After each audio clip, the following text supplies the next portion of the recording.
English has always been a pretty tough subject for me, especially because I'm highly math and science oriented. So you can imagine that when I heard about this final exam project, I would be pretty reluctant to do it. And what made it worse was that it was a poetry project, and I always hated poetry. Never really been good at reading poetry or understanding it. I used to think poetry was awful, and I was pretty scared about doing this project because I just wasn't able to understand what the poets were trying to say most of the time.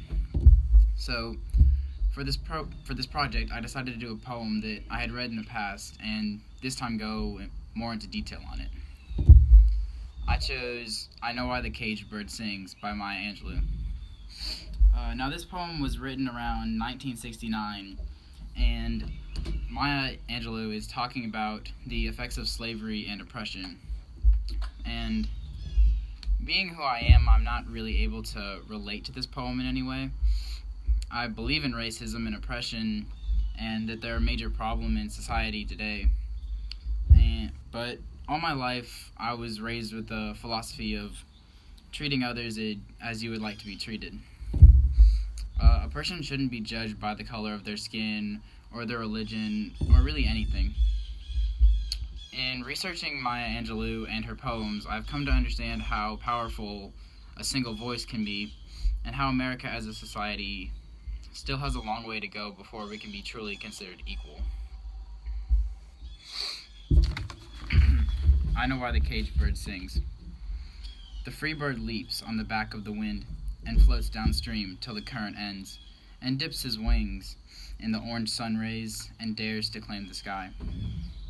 But a bird that stalks down his narrow cage can seldom see through his bars of rage. His wings are clipped and his feet are tied, so he opens his throat to sing.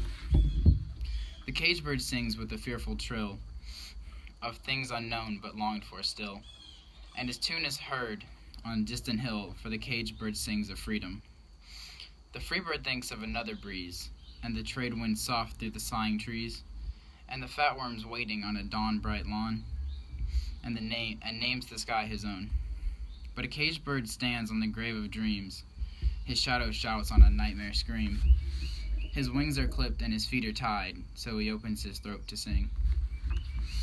The caged bird sings with a fearful trill of things unknown but longed for still, and his tune is heard on a distant hill, for the caged bird sings of freedom.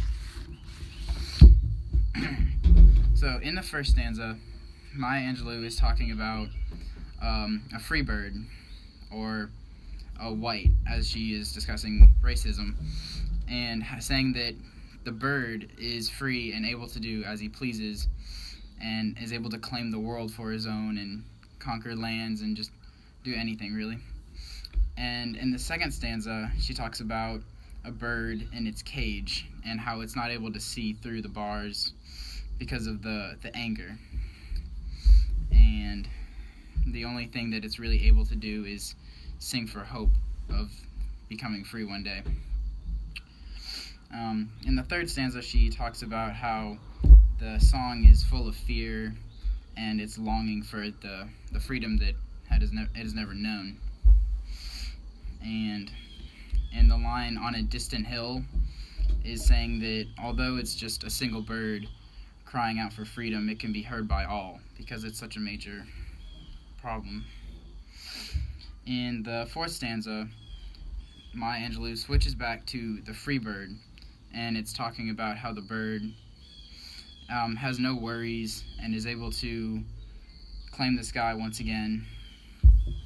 And then she switches back to the caged bird and how its songs are full of fear and screams and nightmares and how terrible this really was.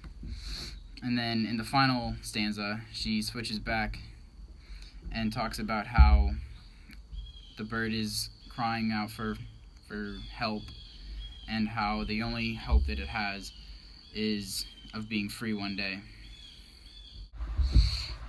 I know this poem doesn't seem that hard to understand.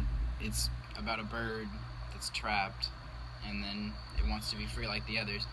But in doing research about Maya Angelou and how she was a civil rights activist and what she stood for, I realized that she's basically giving America a wake-up call and telling us that if we don't change how we are and get rid of oppression and just all these prejudices that are just unnecessary, we're never going to be able to be free and able to claim the sky.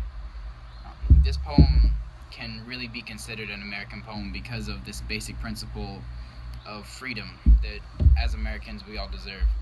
And in reading this, it truly has lingered in my soul and made me think differently about how society needs to change in order for all of us to become free.